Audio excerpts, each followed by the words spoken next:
In this video, we're going to learn how to solve a linear equation containing fractions. Solve the equation. 3/4 x minus 1/3 x plus 5 equals 5/6 x. Let's review the steps to solve an equation first. Simplify each side separately. 2. Isolate the variable term on one side. 3. Isolate the variable. 4. Check your answer. So our problem has 3 terms on the left side and 1 term on the right. So the right side is completely simplified. The left side, however, is not. Now, before we start trying to add and subtract with fractions and keeping fractions in our problem, there is a really neat trick that allows you to eliminate all the fractions.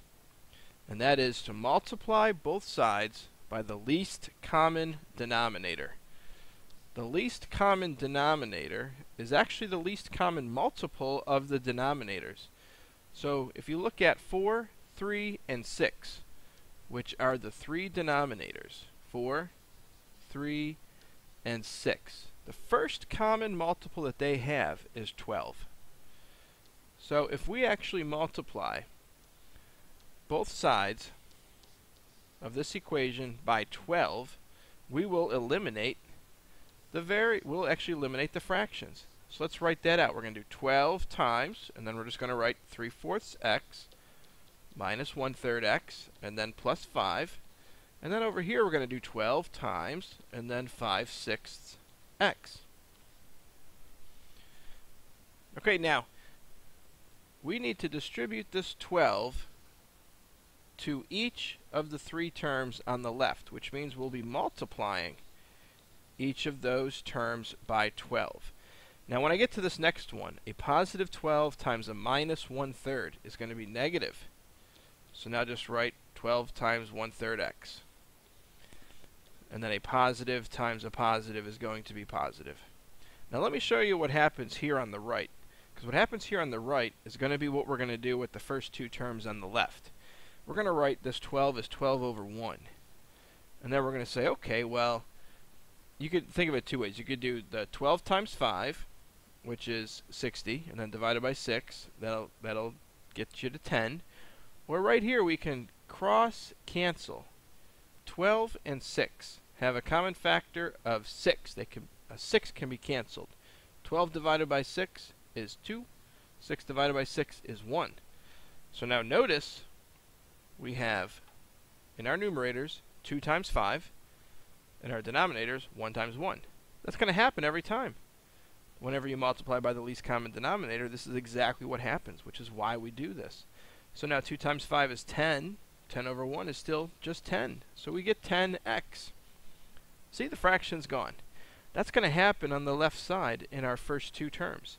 We're just going to write these as over 1 and over 1, and then cancel out. 12 and 4 have a common factor of 4. So we can divide. Right there. Over here, 12 and 3 have a common factor of 3. So 12 divided by 3 is 4. So now we're left with 9x minus 4x. Now 12 times 5 is 60. Equals 10x. Alright, now 9x minus 4x. The left side has 3 terms. The right side is simplified. But the left side has 3 terms, so we need to simplify this by combining these 2 terms, the 9x minus 4x, that is 5x. Bring down the plus 60, bring down the 10x. Okay, now that actually finishes step 1, where we simplify each side of the equation separately. Now we need to isolate the variable term, which means we want the variable x only on one side. So since I have 2 terms on the left, a 5x and a plus 60, I want to eliminate the 5x by subtracting 5x. So I have to go to the other side also and subtract 5x. 5x minus 5x is 0, so bring down the 60. 10x minus 5x is 5x. So now I've isolated the variable term, and I need to divide both sides by 5 so that I can cancel out the 5 in 5 times x. So we get 12 equals x. Okay, so now we just have to check our answer. So we'll write the original problem down. 3/4 x minus 1/3 x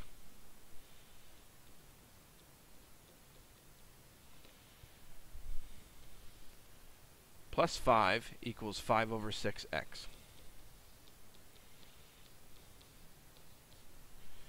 So this is going to be our check. Alright, so we're going to substitute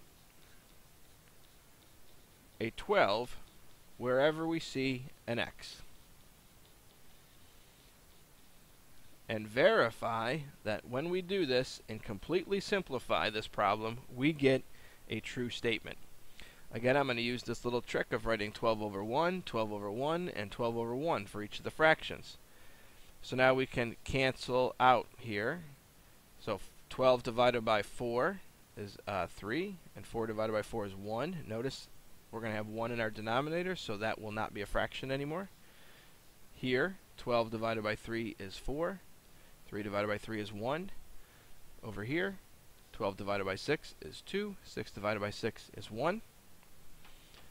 So now we're left with 3 times 3, which is 9, minus 4, plus 5. On the other side, we have 10. 5 times 2 is 10. 9 minus 4, 5, plus 5 equals 10. 10 equals 10. That is a true statement. That means 12, when substituted for x, resulting in a true statement. That means that 12 is the solution to this equation. So 12 is the correct solution.